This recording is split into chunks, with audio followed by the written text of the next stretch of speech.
Bonjour à tous et bienvenue au podcast de Nouvelle Acropole Montréal. Aujourd'hui, rencontre philosophique, H.P. Blavatsky et la naissance de l'homme intérieur. Rencontre philosophique animée par Denis Briquenet, philosophe. Bonjour, vous souhaitez la bienvenue. Alors il faut éteindre les cellulaires, mais il ne faut pas éteindre le chip mental pour l'activité. Oui, le thème de ce soir, c'est, comme cela vient d'être dit, l'homme intérieur. Et en particulier, la naissance de l'homme intérieur. C'est sûr que déjà avec ce titre-là, on est en droit de supposer que par conséquent, il doit naître. Et s'il doit naître, c'est que peut-être il n'est pas né. Ce qui est quand même assez surprenant.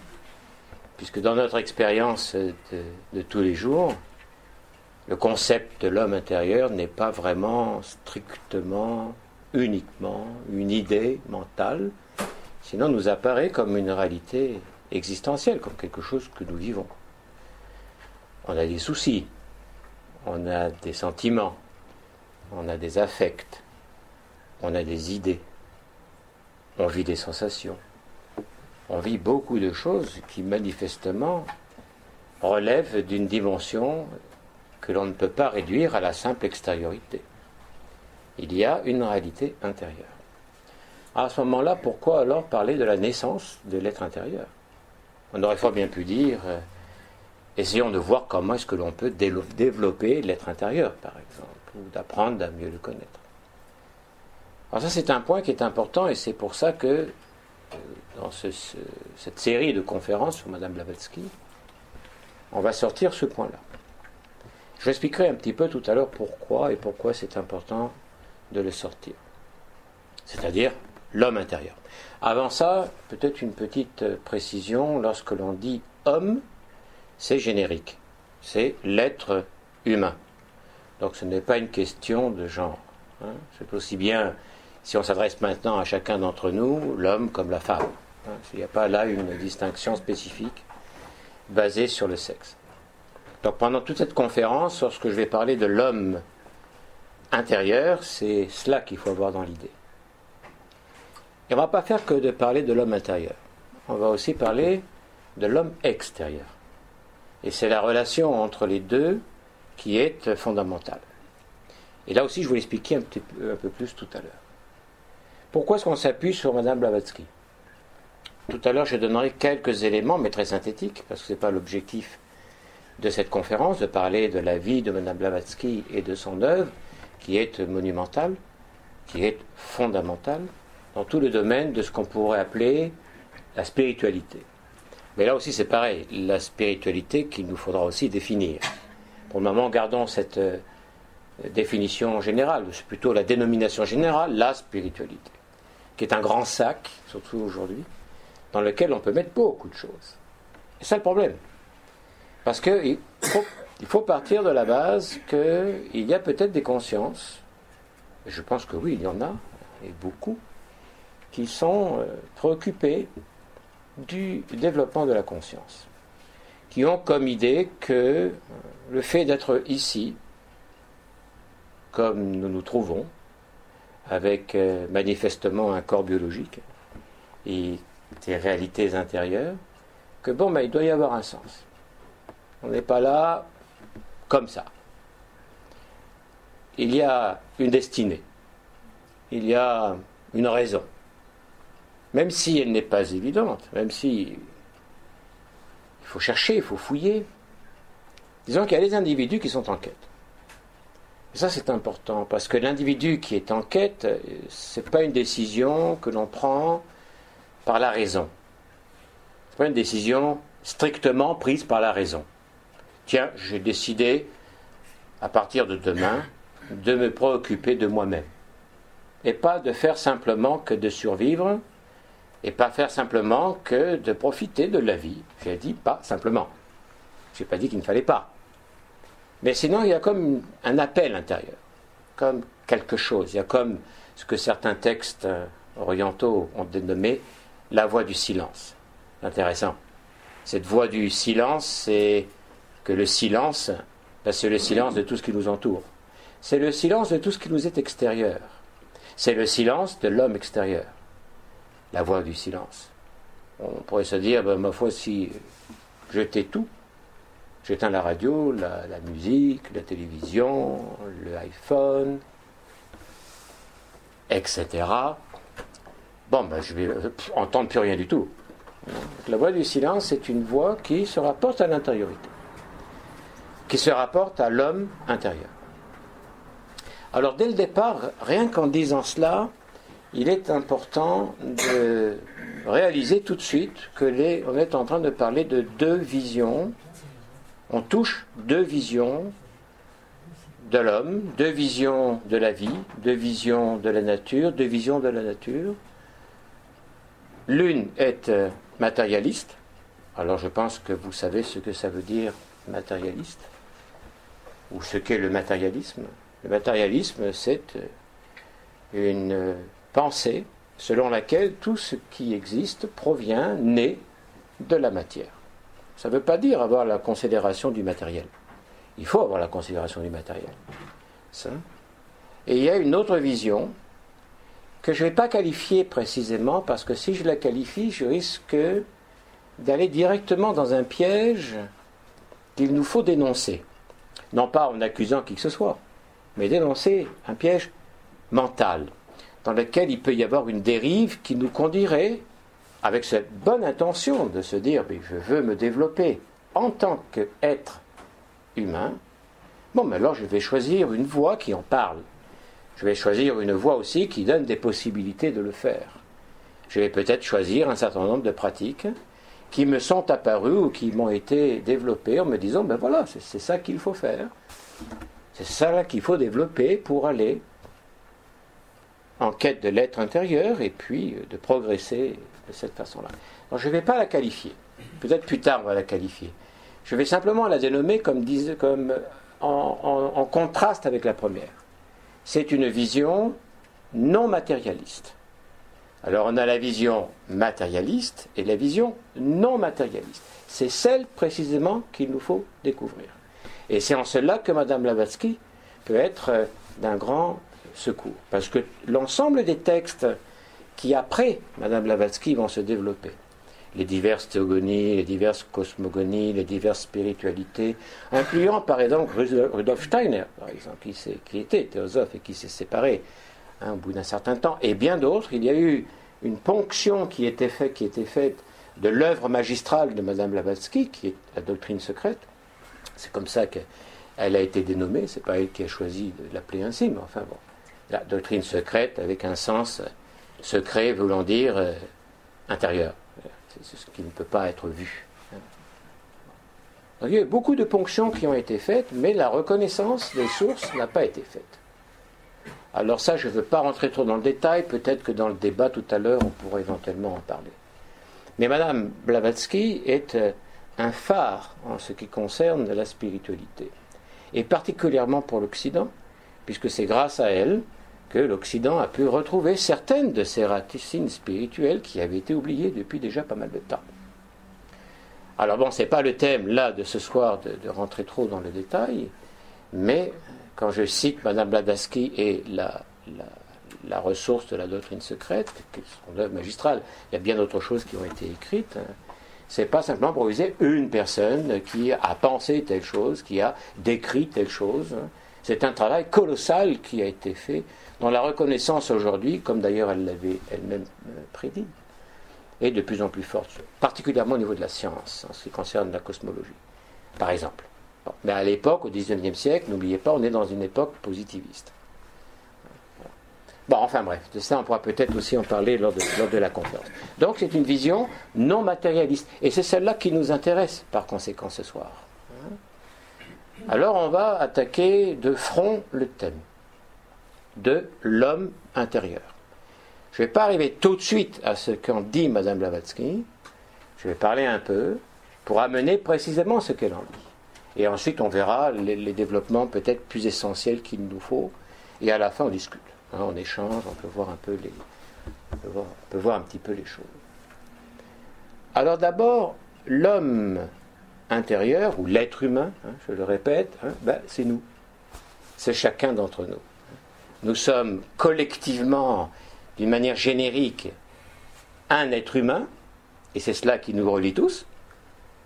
On se différencie avec différents aspects extérieurs et aussi, entre guillemets, intérieurs, comme on va le voir tout de suite, mais on appartient tous à l'espèce humaine. Donc il y a déjà comme un archétype, pour employer ce terme, mais peut-être pas forcément dans le sens le plus hautement philosophique, mais nous sommes tous des êtres humains. Bien. Première considération, c'est visible. Il n'y a pas des fantômes devant moi, et ce n'est pas un fantôme qui vous parle. C'est-à-dire, c'est visible. Bon, par conséquent, c'est tangible, on peut le voir.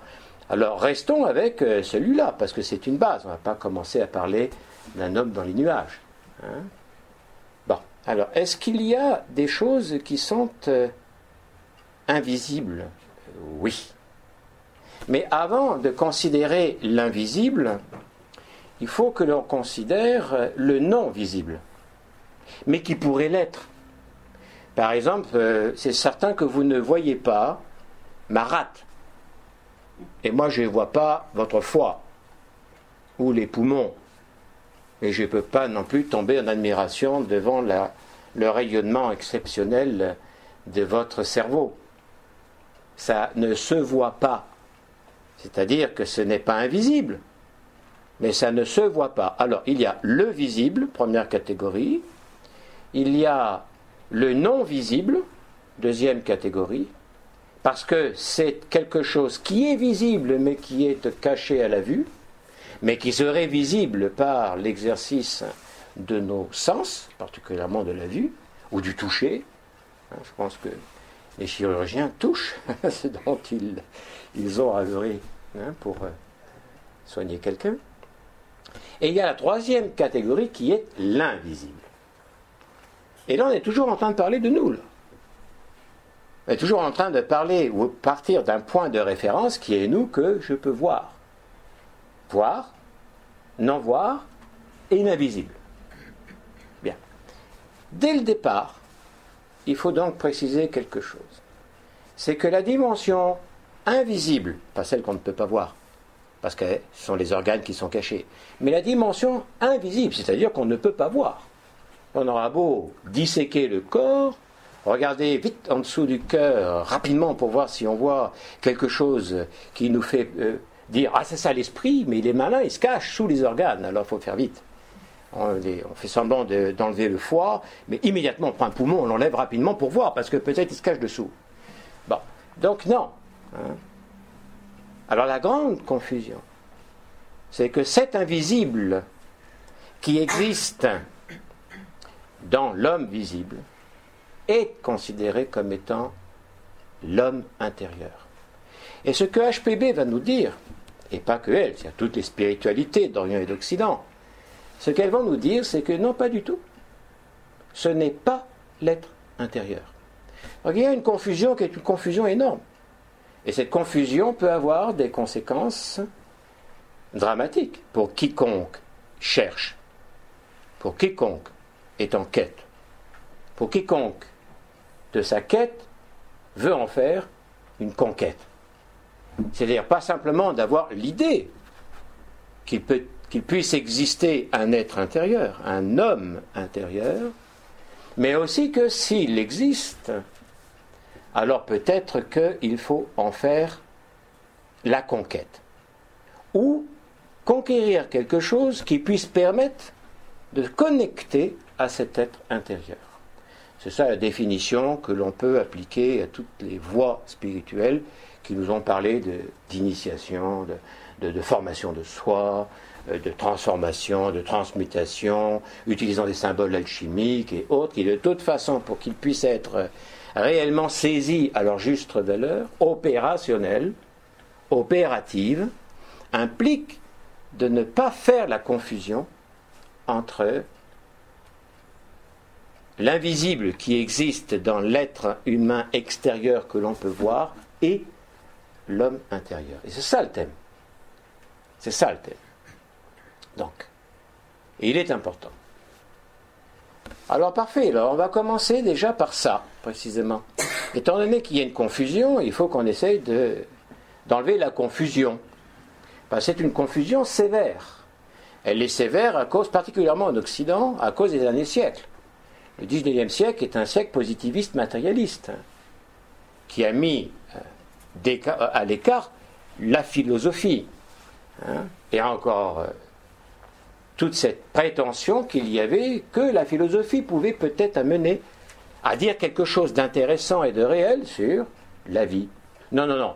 On les a placés dans un endroit. Nous, les scientifiques positivistes, nous allons faire les expériences, on va retirer les données. Et vous, parce qu'il faut bien qu'on fasse quelque chose avec vous, les philosophes. Alors, qu'est-ce qu'on va faire? Surtout dans cette idée que le philosophe, c'est un intellectuel qui ne sait pas se servir de ses 10 doigts, qui n'est pas pratique, qui est toujours dans les nuages, en train d'élaborer des théories. Donc, non. Les théories, c'est nous les scientifiques qui allons les faire parce que nous, on sait comment faire. Vous allez classer les résultats. Alors là, c'est plus une confusion, là. C'est carrément une fusion. C'est-à-dire qu'il n'y a plus de distinction. Alors, est-ce qu'on peut vérifier ça? Ah ben oui, c'est facile. C'est très facile de nos jours, et particulièrement en Occident. Il suffit de poser la question, c'est quoi un corps? Le corps humain, c'est quoi? Ça existe, le corps humain? Ah, là, tout le monde va dire oui, et puis on peut rajouter des choses et des détails, la bras, l'avant-bras, la main, les doigts, le pouce, le nez, les oreilles, le cou. Waouh, la différenciation extraordinaire. Le corps est une différenciation superbe. Et puis aussi, le côté non visible, mais qui est visible. On va pouvoir parler des organes. On va parler des organes sans problème. Waouh, il y a une connaissance. Après on dit, et l'âme, et l'esprit. L'âme et l'esprit? C'est pas la même chose? Ah, mais je pensais que l'âme et l'esprit c'était pareil. Ah oui, oui. Bon, mais mettons que ce soit pareil. Et qu'est-ce que c'est? Ah oui, okay. Vous verrez qu'il y a une difficulté énorme de définir ça. Énorme. Pour ne pas dire une impossibilité. Ce qui est logique, après plus de 2 siècles d'éducation, d'éducation qui vise à nous dire que la seule réalité, c'est la réalité matérielle, ce que je peux comprendre beaucoup plus au XIXe siècle, ce que je comprends de moins en moins à l'époque dans laquelle nous nous trouvons, parce qu'il faut reconnaître que le développement des sciences fondamentales nous amène à une description du réel qui est tout sauf matière. Elle est énergie, elle est lumière, on n'a pas le Big Bang qui est bing et bang, ça y est, on a le plâtre, on a le ciment, on a les arbres, on a toutes les choses. C'est-à-dire qu'au départ, on n'a pas quelque chose de cet ordre-là. C'est vraiment très important, c'est grave. C'est grave. Parce que plus on avance, justement par la science fondamentale, à une description du réel qui est de plus en plus dématérialisée dans l'idée de la matière du 19e, et moins on se spiritualise. C'est-à-dire, on dirait que plus on va dans une vision subtile comme résultat des sciences fondamentales de qu'est-ce que l'humain, etc., et plus l'être humain, lui, se matérialise, se densifie, prend du poids, devient une sorte de obèse psychique. C'est psychique, j'ai dit psychique, je n'ai pas dit. Le reste, ça se voit, mais le côté psychique, ça ne se voit pas. Mais on peut être obèse psychiquement, là, et très volumineux mentalement, très lourd, très lourd. Normalement, quand on parle d'esprit, quand on parle des spiritueux, par exemple, c'est du vin, c'est de l'alcool, c'est quelque chose qui te met en enthousiasme, qui t'élève, disons, d'une certaine façon. Bref, disons, l'esprit est tout sauf la pesanteur matérielle. Alors, très bien, puisqu'il faut partir de là et qu'il faut qu'on essaye d'y voir un petit peu clair dans la confusion, je vais m'aider de quelques diapositives. Donc, s'il vous plaît, mettez-moi les diapos. Je pense qu'on va voir. On va regarder quelques définitions. Tout à l'heure, je disais, en nous, il y a quelque chose qui est invisible, quelque chose qui est invisible et qu'on ne va pas trouver par la dissection. C'est le psychisme. C'est comme cela que l'on appelle aujourd'hui toutes ces dimensions qui nous apparaissent intérieures et qui effectivement le sont par rapport à nous, en tant que ici et maintenant. Donc il faut essayer de voir qu'est-ce qu'on nous dit du psychisme. Alors voilà une première définition.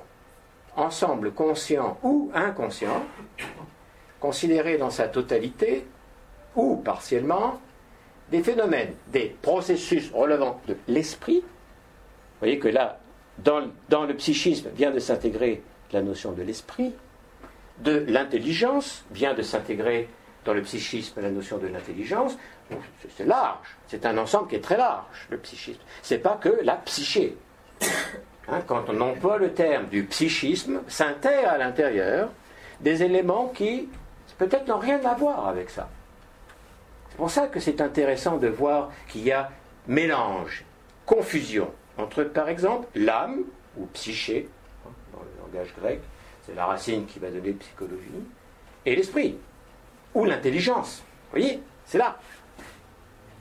Et de l'affectivité. Ah, alors en plus aussi, il y a l'affectivité. Donc le psychisme recouvre l'intelligence, le mental, l'affectivité. Rien que ça, dans un seul et même nom, nous avons plusieurs choses qui relèvent peut-être de quelque chose de différent. Oui.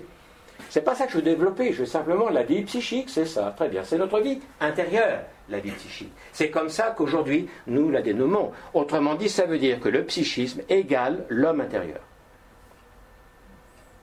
Dans notre acceptation contemporaine. Comprenez ? Faut-il une quête pour aller trouver cet homme intérieur ? Autrement dit, ça veut dire, sommes-nous en quête de vivre une activité affective parce qu'on ne l'a jamais vécue ? Sommes-nous en quête de trouver les moyens d'avoir pour une fois et une première fois une idée, une capacité d'articuler des idées et de raisonner parce qu'on ne l'a jamais fait ? Non. C'est du vécu. Autrement dit, voilà un point qui est important. Le psychisme est, il est, et tout le monde est content, parce que c'est vrai, c'est authentique, le psychisme est, nous sommes des êtres psychiques, il y a de la psyché, ça se manifeste quand même assez bien dans les relations. Il peut y avoir quelqu'un qui d'un coup se pète une colère incroyable, parce que l'autre lui a dit quelque chose qu'il n'aime pas ou qu'elle n'aime pas, et c'est une espèce de mélange entre l'activité rationnelle, intellectuelle, et puis l'activité affective. Donc, conclusion, c'est un fait. Le psychisme est et existe. C'est-à-dire que le psychisme relève de l'être, cela est, plus cela existe. Vous comprenez ? Parce qu'il y a des choses qui sont et qui n'existent pas. Je vais essayer de donner un exemple tout bête dans l'ordre de du biologique. Soit une graine de baobab. Graine de baobab. C'est quelque chose que tu mets dans ta poche. Ben, quand le baobab il est là, et qu'il existe et qu'il est grand, tu ne peux plus le mettre dans ta poche.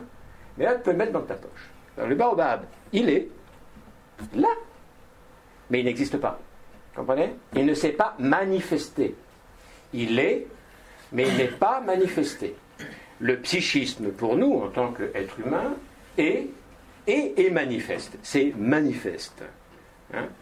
D'ailleurs, donc, on pourra fonder là-dessus une voie de développement, de connaissance, de réflexion, d'analyse, que l'on va appeler, ou qui devrait s'appeler psychologie. C'est-à-dire l'étude de la psyché et de tout ce qu'elle recèle. Mais pas spiritualité, psychologie. Ouais. Bon, je vais continuer. Allons-y. Ah ben c'est pas moi, c'est moi qui le contacte. J'appuie là-dessus, là. N'importe lequel. Ou je suis du milieu, quoi. À droite. Ah ben là. Tu peux le faire toi, parce que... Bon, alors, voilà. Alors, continuons. Psychisme, encore psychisme. Chacun de nous vit à la fois sur deux plans. Ah! On vit sur deux plans. Il y a une idée un petit peu intéressante, c'est qu'on ne vit pas simplement dans un plan, dans deux plans. Bon, tout ça, c'est pas moi qui l'écris, ça vient des dictionnaires. Le psychisme manifeste s'agit, ça on connaît, et un psychisme latent, inconscient et réprimé. C'est-à-dire que dans notre vie intérieure, guillemets, vie intérieure, c'est-à-dire la vie psychique, il y a en plus de ça un jeu qui est un jeu entre le conscient et l'inconscient.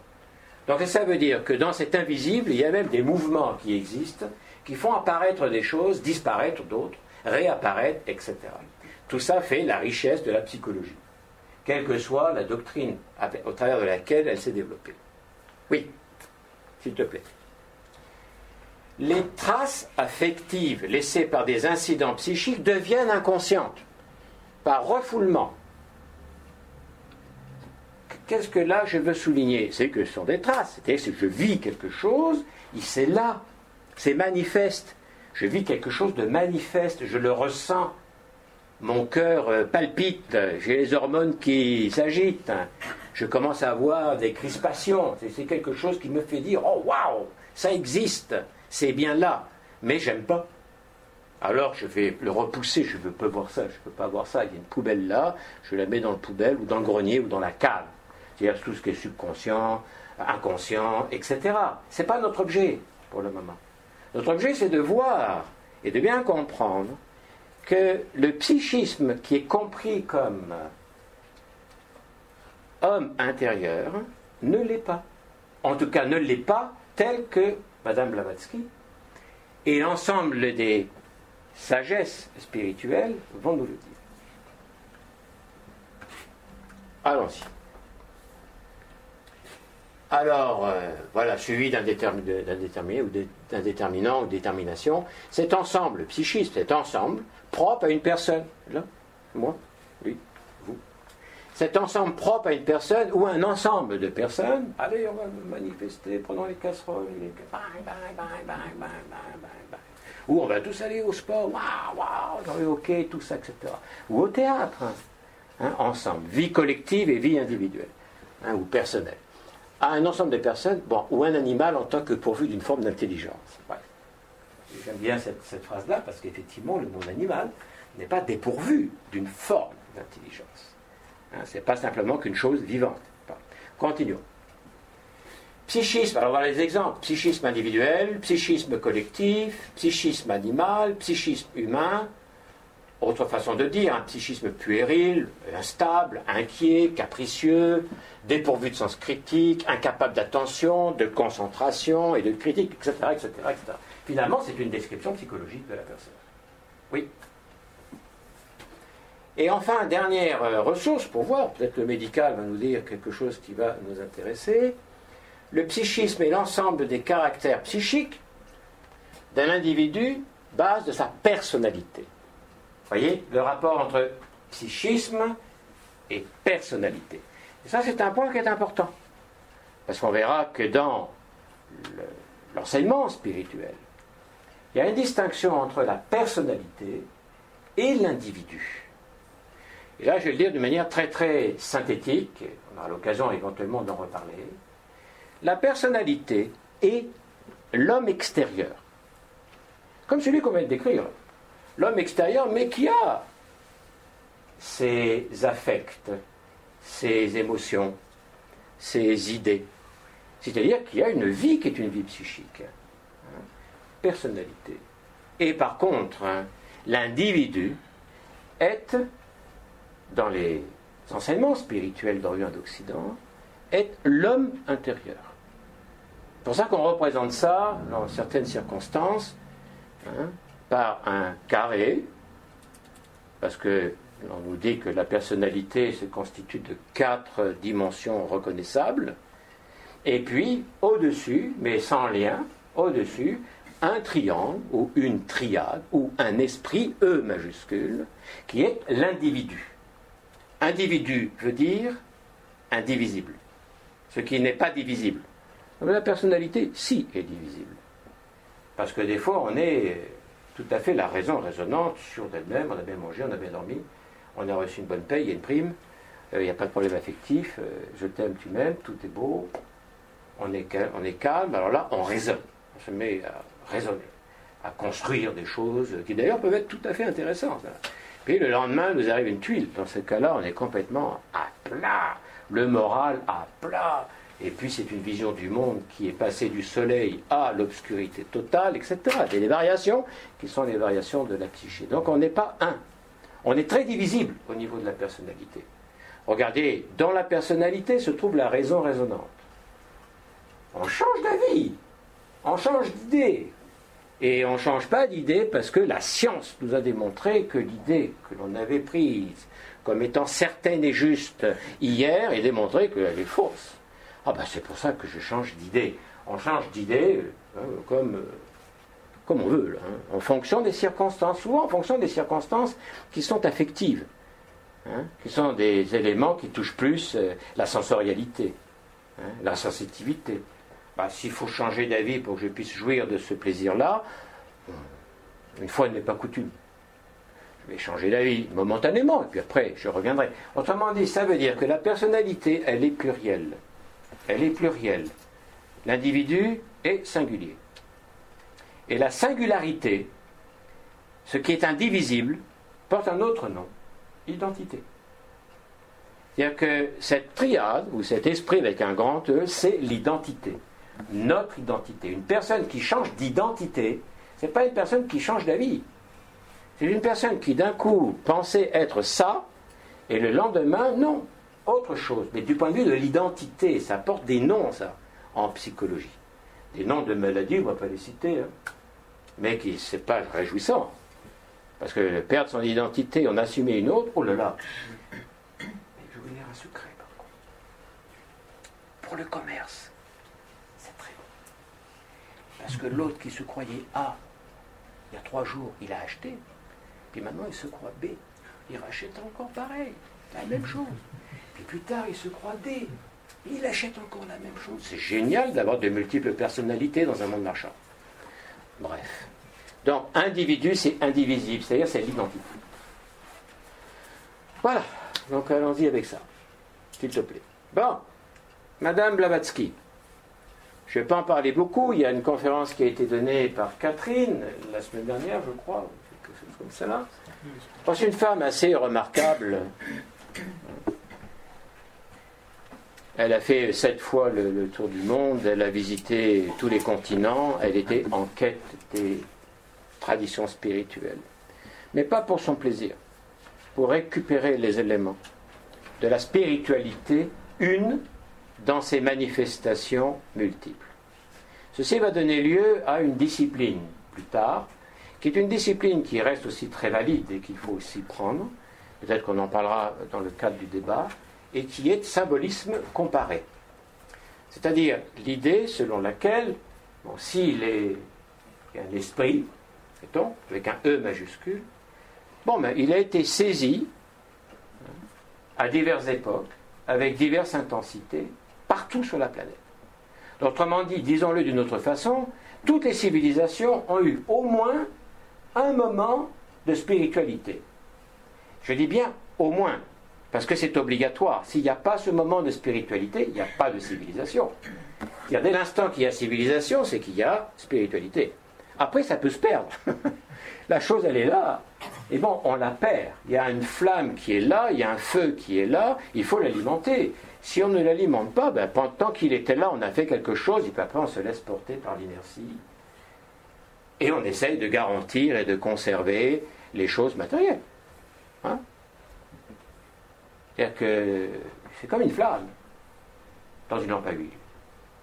C'est pas parce que ma lampe à huile, là, d'un coup, j'ai la flamme. Parce qu'il y a de l'huile à l'intérieur de la lampe, égale à la mèche, que ça y est, je vais la laisser comme une bougie. Si tu veux prendre une bougie, tu allumes la bougie, puis ça y est, c'est éternel vital. La bougie va rester allumée, la flamme va rester là, tout le temps. Mais non. Non, il y a un moment donné où il faut alimenter la flamme. La flamme, même physiquement, une flamme, est la présence de quelque chose de subtil dans un monde qui ne la porte pas, dans un monde qui ne lui correspond pas. Une flamme, c'est la matérialisation d'une dimension invisible. C'est pour ça que je peux essayer de la prendre. Je la prends là, la flamme, pour l'amener dans la bougie ici, pour allumer une autre bougie. Bonjour les dégâts. Enfin, peut-être que certains sont des fakirs et qu'ils arrivent à le faire, mais ce sont les exceptions qui confirment la règle. Mais non, le feu a toujours été symbole d'une dimension subtile, de plusieurs dimensions subtiles. Pas simplement de la dimension mentale, mais particulièrement de la dimension mentale. Pour nous, pareil. C'est-à-dire que quand on y réfléchit, des fois, on arrive à comprendre. C'est clair. Non, c'est pas clair, c'est obscur. Ah, on explique. Puis d'un coup, ah, ça y est, c'est clair, je vois. C'est une fonction de la lumière. C'est-à-dire de l'illumination.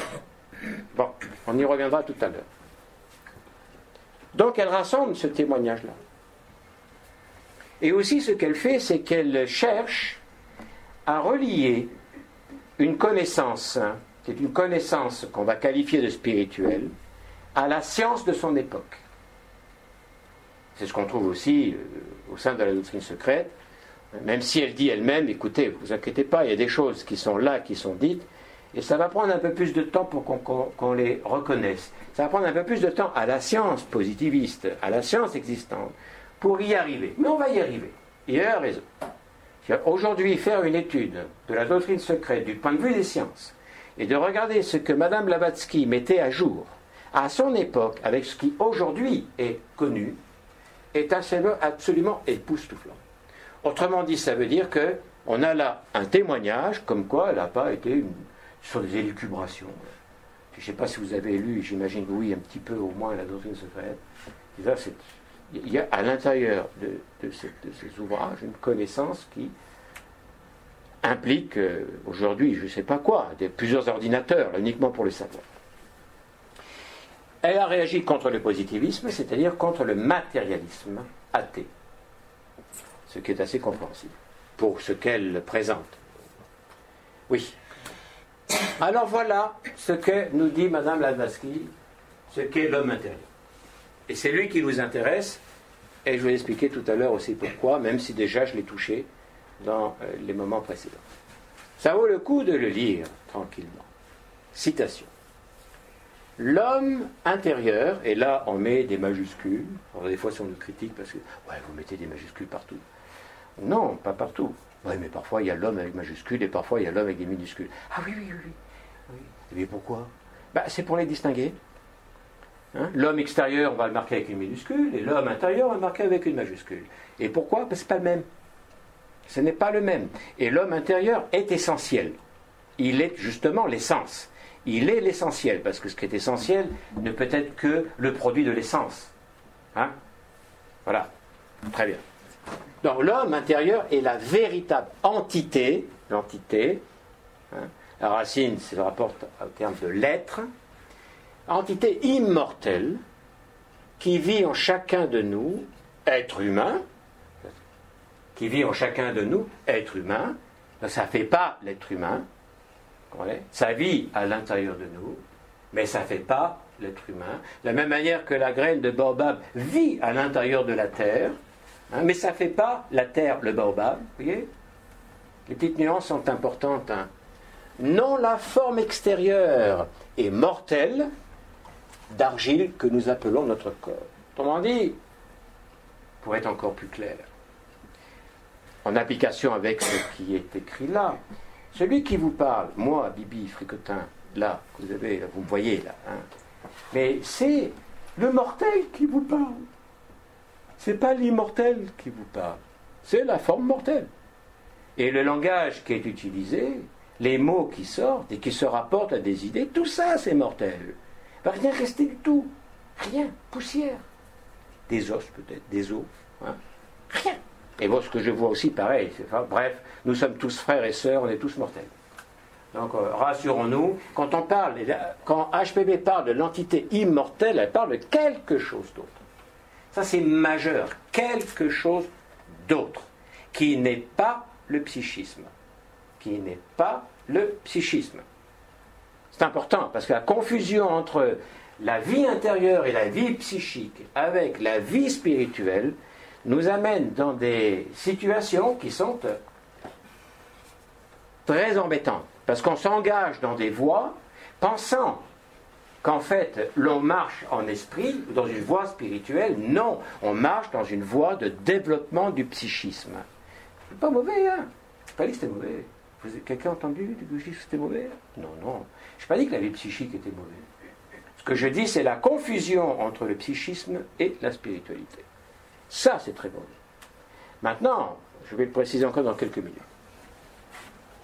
L'homme intérieur. Le terme s'applique, toujours Madame Blavatsky, à strictement parler,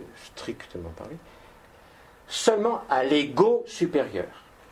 Ah bon, alors, s'il y a un ego supérieur, il y en a un autre qui est inférieur. Hein? Bon, attention, c'est pas péjoratif. Ça veut dire qu'il y en a un qui est au-dessus et l'autre qui est en dessous. C'est pas péjoratif de dire qu'ici on est dans le sous-sol et qu'il y a un premier étage. Hein? Il y a un premier étage et il y a un sous-sol. C'est pas un jugement de valeur. C'est une réalité descriptive des choses. Donc il y a un ego supérieur, notez, majuscule. Encore une fois des majuscules. Et des moments, non, mais des minuscules. Ego inférieur, tout en minuscule. Ego supérieur, enfin, majuscule. Pourquoi? Parce que ça se rapporte à l'essentiel. C'est l'essentiel. C'est la chose qui est la plus importante dans la vision qui est celle qu'on est en train de développer. Par rapport aux formes invisibles de l'homme extérieur. Qu'est-ce que sont les formes invisibles de l'homme extérieur? Le psychisme. Je n'ai pas en train de parler des organes, que j'ai qualifiés tout à l'heure de non visibles, mais bien de cet invisible qu'est le psychisme, à ne pas confondre, mais pantoute, avec l'ego supérieur, avec l'homme intérieur. Vous voyez? Majeur. Oui. Alors voilà, l'homme intérieur. On va le représenter comme une triade, et on va utiliser des termes sanscrits. Et on va les conserver, ces termes sanscrits. Je ne vais pas faire ici des développements qui sont des développements qui sont nécessaires pour qui veut marcher, hein, qui veut non seulement partir à la quête, mais à la conquête. Pourquoi utiliser des mots sanscrits? Parce que si on traduit ces mots-là en termes contemporains, c'est l'équivalent de prendre un citron et de le presser complètement, et puis de le laisser sur la table en disant voilà. C'est plus ça. Parce que notre langage, du point de vue de l'homme intérieur, s'est réduit à une peau de chagrin. Notre langage contemporain, et particulièrement occidental, est extrêmement pauvre pour parler de l'homme intérieur. Et pourquoi? Mais parce que l'homme intérieur est tout simplement rejeté. Il n'existe pas. Vous allez rire. Là, c'est en train de nous parler de l'esprit. Corps, âme et esprit. L'esprit n'existe pas. L'âme n'existe pas. Ça, c'est le matérialisme dans l'éducation et dans la civilisation dans laquelle on est. Alors, on ne va pas s'attendre que si dans la culture, on est dans une culture matérialiste, qu'on va développer un vocabulaire riche pour quelque chose qui n'existe pas. C'est logique. Donc, tout est beau, tout est magnifique. Au moins, c'est cohérent. On a une vision matérialiste, on n'a pas un vocabulaire spirituel. Quelques mots. Alors, il y a un mot et qui contient plein de trucs. Par exemple, la triade ou l'esprit. Ah ben là, l'esprit, non, il y a 3 niveaux. Il y a 3 éléments qui le constituent. Il faut garder les termes sanscrits, comme cela, on va éviter le fait de perdre les notions. Il faut enrichir, il faut développer. Ce que nous appelons philosophie à la manière classique, à Nouvelle Acropole, est précisément ce développement. Parce que pour marcher quelque part, il faut une carte. Et si on marche vers une carte, qui est la carte dite spirituelle, il faut alors qu'il y ait un vocabulaire qui se rapporte bien à la topographie intérieure qui conduit à l'être intérieur. Bien. Donc, l'autre chose maintenant, est-ce que ce qui va suivre a comme objet de prouver l'existence de la triade de l'esprit? Mais pas du tout. Pas du tout. Libre à chacun d'y croire ou de ne pas y croire. Sincèrement, j'en ai rien à faire pendant la durée légale. La durée légale, c'est le moment entre maintenant et ma mort. C'est la durée légale. Je ne sais pas quand est-ce que je vais mourir, mais ça fait partie de la légalité de la nature. Voilà, tout le monde va mourir. Franchement, non. Et je suis tout à fait d'accord avec ce qui est les consciences qui y croient et d'autres qui n'y croient pas. Maintenant, si dans la vision du monde de quelqu'un, le monde intérieur ou spirituel, c'est la dimension psychique, c'est le psychisme, et que cette personne est en quête d'amélioration de elle-même, mais parfait, qu'elle y aille, et c'est pas étonnant dans ce cas-là qu'elle va prendre des voies qui sont des voies que l'on trouve particulièrement dans ce qu'on appelle aujourd'hui le New Age, qui visent le développement, la croissance personnelle. La croissance personnelle, c'est-à-dire quelque chose que j'ai déjà et que je veux cultiver pour qu'il se développe. Vous voyez ? Alors après, je vais prendre n'importe quoi comme voie multiple, comme pratique multiple, qui vise à développer le psychisme. Est-ce que c'est mauvais, ça ? Vous m'avez entendu dire que c'était mauvais ? Non. Je ne dis pas que c'est mauvais. Je dis simplement que ce n'est pas le chemin qui conduit à l'être intérieur. Et que le grave problème, c'est si alors je pensais que ce chemin me conduit à l'être intérieur, là où tout simplement cela va me développer mon psychisme. Et peut-être que je vais me sentir mieux. Donc c'est un bien-être psychique qui est visé. Et est-ce que c'est mauvais ? Ben non, si tu te sens bien psychiquement, tu peux peut-être travailler sur toi-même. Si tu te sens mal psychiquement, si ton psychisme est sans dessus-dessous, c'est qu'il y a des crises et autres, ça va être difficile d'entreprendre la quête. Parce que toutes les quêtes spirituelles nous sont présentées symboliquement comme des combats. Tu vas combattre l'esprit ? Non, je ne vais pas combattre l'esprit.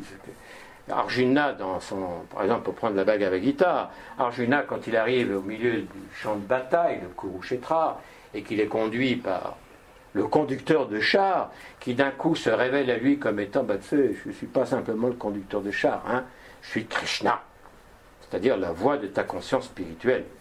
Alors maintenant, tu vas m'écouter. Arjuna se retourne, sort sa dague, son marteau, sa scie, son arc, saute sur Arjuna, le découpe en petits morceaux. C'est pas ça. Le combat n'est pas contre Krishna. Le combat dont on parle, c'est contre nous-mêmes, ou c'est envers nous-mêmes. C'est-à-dire que le sujet du combat est précisément l'homme extérieur. Et on va essayer d'expliquer un peu mieux ça tout à l'heure. C'est précisément ça. Alors il y a une contradiction. Il ne s'agit pas de développer l'homme extérieur pour le rendre plus fort. C'est-à-dire il s'agit de travailler sur soi de manière à atteindre un certain résultat. Ce résultat que l'on vise à atteindre est en correspondance avec l'être intérieur, avec la quête de l'être intérieur. C'est ça qu'il nous faut comprendre. Parce que si quelqu'un sincèrement veut partir en quête de l'esprit, veut s'engager dans un chemin de conquête qui l'amènera vers l'esprit, il ne faut pas qu'il aille se fourvoyer dans une voie de développement psychique. Il faut qu'il apprenne à travailler sur son psychisme, dans son psychisme, pour faire en sorte d'arriver à cette qualité, cette situation, où il sera possible, peut-être, d'établir un contact entre l'être extérieur et l'être intérieur. C'est-à-dire entre cela et puis ce qui n'est pas représenté ici et qui est la personnalité de moi. Que je suis spirituel parce que je vous parle de Madame Blavatsky ? Est-ce que je suis spirituel parce que je vais pouvoir parler du Dhammapada ? Faire un cours sur le sentier octuple du Dhammapada, parler de Pythagore, voir la vision symbolique et spirituelle des Celtes, faire une analyse comparative de la notion de l'âme entre les diverses philosophies des 7 écoles de l'Inde, etc. Pas du tout. Pas du tout. Mais alors vraiment pas du tout. C'est pas parce que quelqu'un est capable de citer, de parler des chartes qui existent aujourd'hui pour un monde plus humain que ça fait de cette personne-là une personne plus humaine. Non. Les livres ne servent à rien de ce point de vue. Les livres ne remplacent pas le travail sur soi. Et puis ça tombe pas du ciel. Fini. Oui, c'est tombé du ciel dans le règne animal. Mais le règne humain, non. Le règne humain commence par cette affirmation « j'existe » en tant que personne. Donc c'est fini l'aide. Il n'y a plus d'aide. Il faut se prendre en main. C'est ça le niveau humain, c'est de se prendre en main. N'attends rien de l'extérieur. L'extérieur ne va pas t'aider. Rien. N'attends rien des textes spirituels. Ils ne vont pas t'aider. Ce qui va t'aider, c'est le mérite. Ton propre mérite de ton travail sur toi-même. Vous voyez que c'est deux voies complètement différentes. complètement différentes. Ce qui ne veut pas dire que dans la voie dont je veux parler, ça veut dire qu'il ne faut pas se préoccuper du psychisme. Si, bien sûr que si, parce que qu'est-ce qui doit se transmuter? Prenons la symbolique alchimique. Dans la symbolique alchimique, l'or provient du plomb. Donc, est-ce que ça serait cohérent de dire, là, il y a le plomb, jetons le plomb, parce que je veux l'or, et d'attendre? Peut-être qu'en regardant vers l'Est, quand il y a une conjonction entre Vénus, Mercure et le Soleil, il va y avoir, pouf, d'un coup, des pépites qui vont tomber. Hein? Non, ça ne marche pas. Alors peut-être que je vais aller dans les temples à Borobudur, en Inde, pour voir si, en étant là, en position de talala, boum, clac, d'un coup, les pépites vont tomber. Rien tombe. Rien ne tombe. Rien n'est gratuit. Et rien n'est payant. Tout est basé sur le mérite. C'est-à-dire sur ton investissement. C'est pour ça qu'il est fondamental de comprendre ce qu'est l'être intérieur. Et je ne veux pas du tout prouver que ça existe. Non, ce qui m'intéresse, c'est que peut-être il y a des individus qui veulent marcher sur cette voie, qui veulent aller en quête d'eux-mêmes. Bon, mais voilà, c'est pour eux. Les autres, tant pis, c'est pas un problème. Hein, c'est vivre et laisser vivre. Alors voyons, Atma, Buddhi, Manas, je ne vais pas les développer. Je vais simplement donner très rapidement quelques petites choses. Très rapidement. Nous développons ça dans d'autres circonstances. Atma, c'est un terme sanskrit qu'on va retrouver paradoxalement dans d'autres cultures, d'autres civilisations. Atma, c'est l'identité supérieure, fondamentale, essentielle. C'est notre véritable identité. C'est l'identité spirituelle. On nous dit que cette identité spirituelle est contemporaine de la manifestation de l'univers. Lorsque Hubert Reeves nous dit, dans des écrits, Hubert Reeves, tout le monde connaît, nous écrit en fait que nous sommes poussière d'étoiles, c'est-à-dire que les atomes qui constituent notre corps étaient là et proviennent du début. Bon, alors il suffit tout simplement d'avoir une vision qui ne réduit pas l'univers à la dimension strictement matérielle, mais qui y intègre une intelligence, même si elle nous est inaccessible à notre entendement, mais qui y intègre une intelligence, qui y intègre un esprit et qui intègre une dimension animique, pour que cette même présence, depuis les origines, existe aussi dans ce qui va être formé l'individu. Donc, Atma, c'est l'identité réelle. Nous pouvons la traduire d'un point de vue plus psychologique de cette manière-là.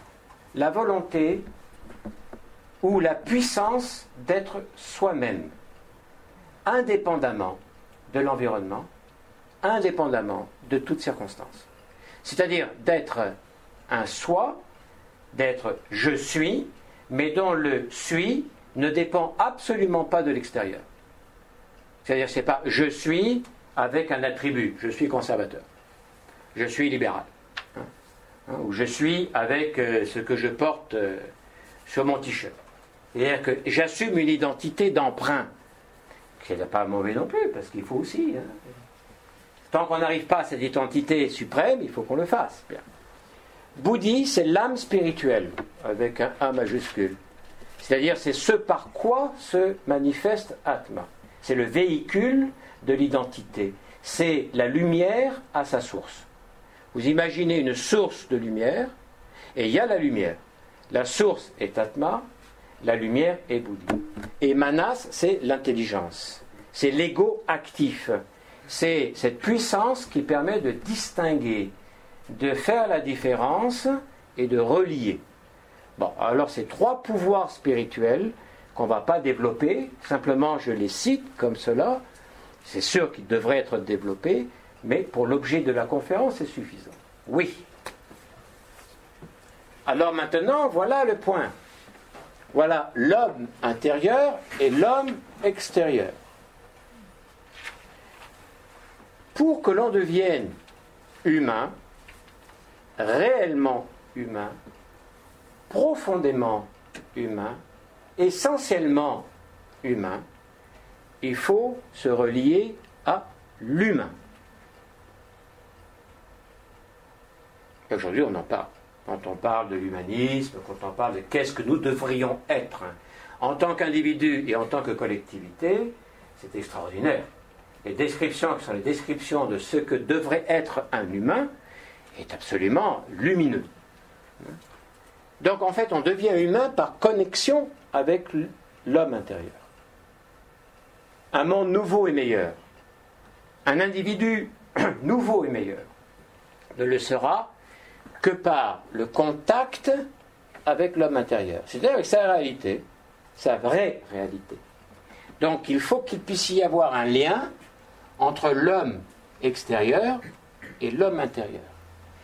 L'homme extérieur qui est ici, c'est nous, avec notre psychisme, avec notre enthousiasme, avec nos moments de bonne humeur, de moins bonne humeur, de mauvaise humeur, avec nos humeurs, avec nos sensations intérieures. Ah, je sens. Donc c'est vrai.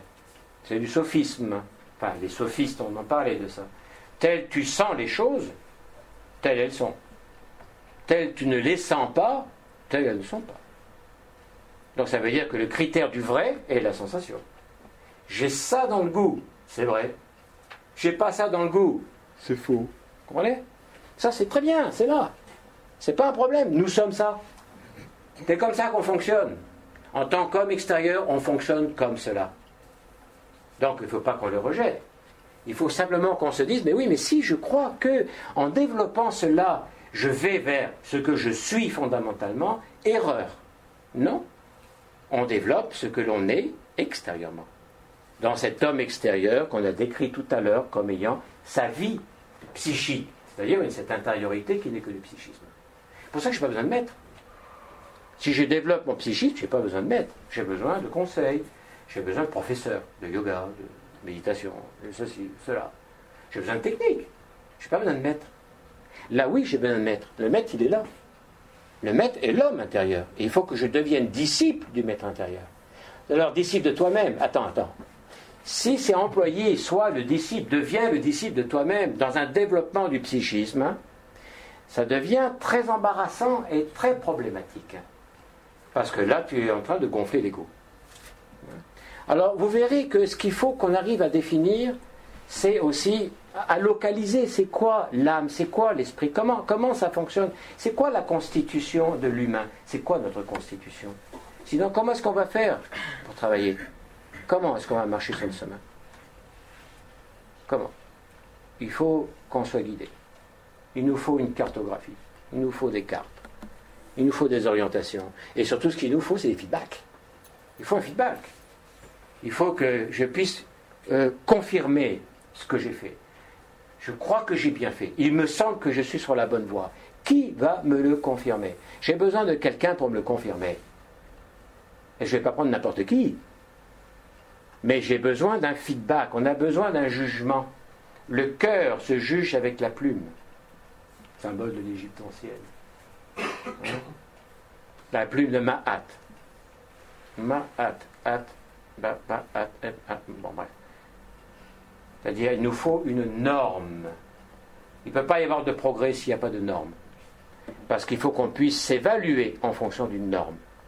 Et si on peut le faire avec une norme vivante, mieux. Et si on ne peut pas, essayons de travailler avec les textes qui sont les plus fondamentaux. Et travaillons pour en retirer la lumière. L'homme extérieur fonctionne sur l'inertie. L'homme intérieur sur la créativité.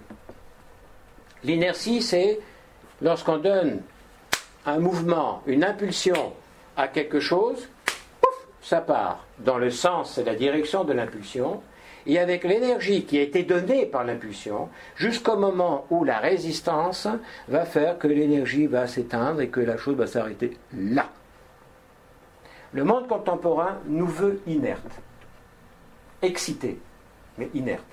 C'est-à-dire bougeons sans moteur propre. Sans moteur propre. Le moteur propre est là. C'est l'homme intérieur qui peut donner le moteur propre. Ça, c'est l'identité intérieure. C'est la puissance d'être soi-même. Puissance d'être soi-même. C'est l'objet et le sujet de la quête. Qui suis-je? C'est ça la question. Il faut que j'aille à cette identité. C'est cette identité qui va dire qui je suis. Mais ce n'est pas un développement psychique. Vous comprenez? Ce n'est pas parce que je fais des choses qui me font plaisir que ça signifie que je suis sur la voie de l'être. Ce qui ne veut pas dire non plus que la chose, elle me fait du mal, donc je suis sur la voie de l'être. Vous comprenez? C'est ni l'un ni l'autre, c'est quelque chose d'autre, c'est de la spiritualité, ce n'est pas du psychisme. Oui, on va faire une pause ici quelques minutes. Alors, la jonction entre l'homme extérieur et l'homme intérieur est symbolisée ici par ce petit pont. Ce petit pont, on le trouve dans les textes orientaux désignés comme étant le fil d'argent, que l'on retrouve aussi dans la mythologie ou dans la philosophie spirituelle de la Grèce ancienne, comme étant le fil d'Ariane. C'est-à-dire une connexion avec cette identité spirituelle. Cette identité spirituelle n'est pas mon identité psychique. Mon identité psychique, c'est celle d'ici et maintenant. C'est elle que je dois qualifier. C'est cette identité psychique que je dois qualifier. Un des symboles de la psyché, c'est le miroir. Et dans le mythe, ou les mythes qui en parlent, il faut que la psyché devienne comme un miroir. Mais pas un miroir comme Narcisse, pas un miroir narcissique. Ah, qu'est-ce que je suis beau! Ça se peut-tu? Ah, je suis vraiment intelligent. Donc, effectivement, mon QI est vraiment supérieur. Je suis bien. Non, moi je suis arrivé. Je n'ai plus rien à faire. Je ne sais pas pourquoi je suis incarné dans la réalité. Là. Je pense que je suis incarné pour jouir. C'est mon paradis. Je suis déjà arrivé au meilleur de moi-même. Donc, tout va bien. C'est le narcissisme. Vous savez que dans le narcissisme aujourd'hui, c'est une triade. Il y a une triade qui est celle-là, mais qui est, disons, un petit peu malade, hein, qui est le narcissisme, l'arrogance et la vanité. Si vous regardez ces trois éléments, vous pouvez avoir un cadre de compréhension de beaucoup de choses qui se passent aujourd'hui.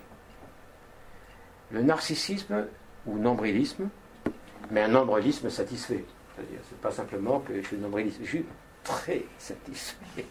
C'est-à-dire, je suis satisfait de moi-même.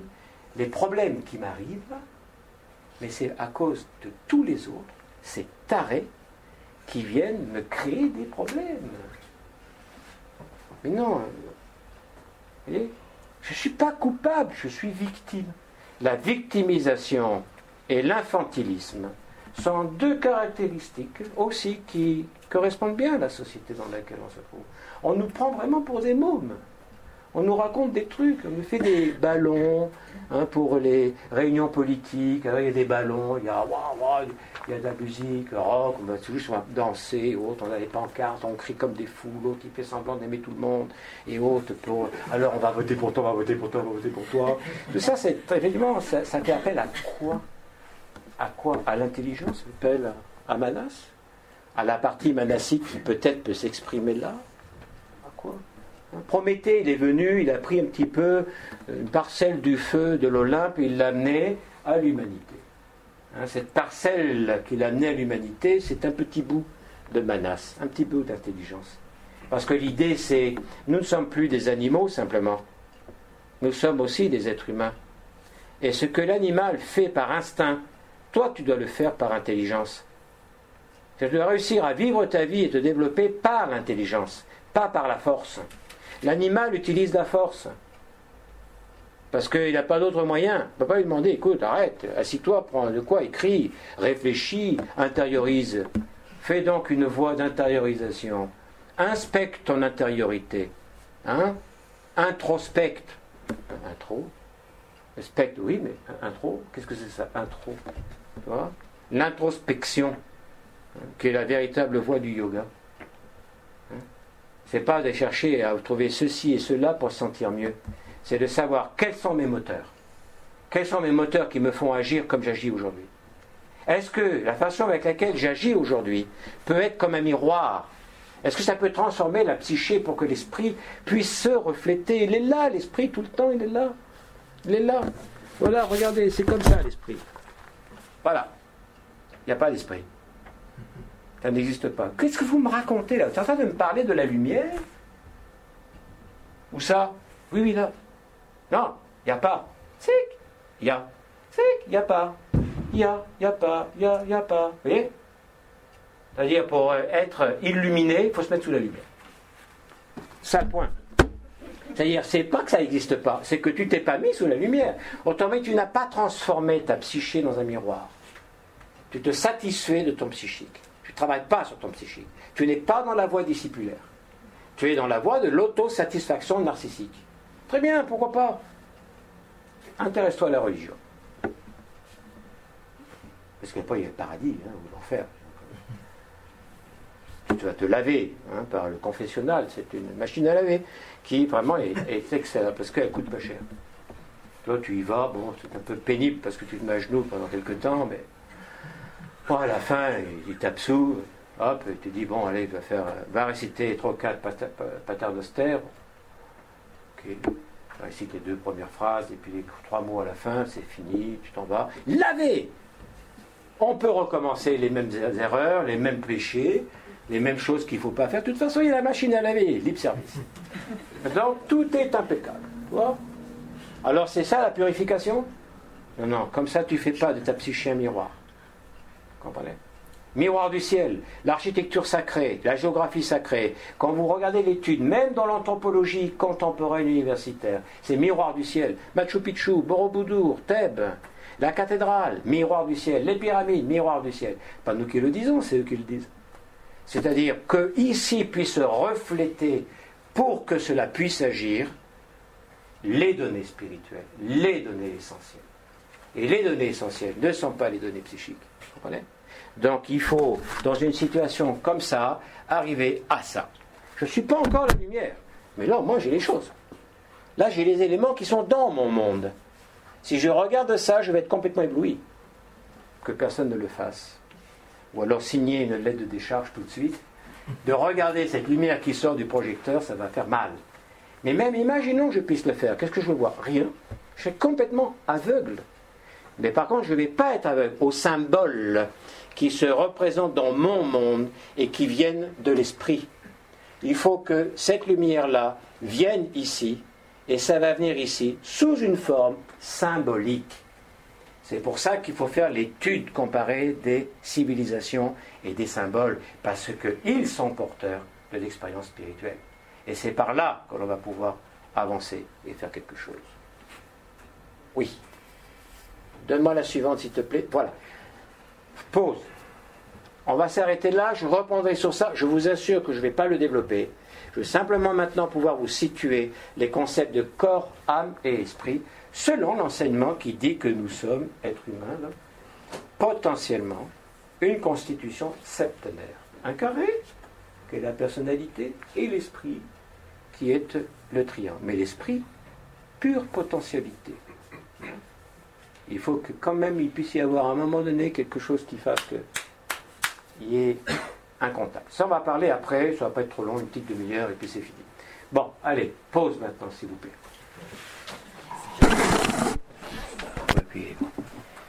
Cette diapositive nous permet d'avoir une vision un peu plus complexe, je n'ai pas dit compliquée, complexe de la notion de l'esprit, de l'âme et du corps.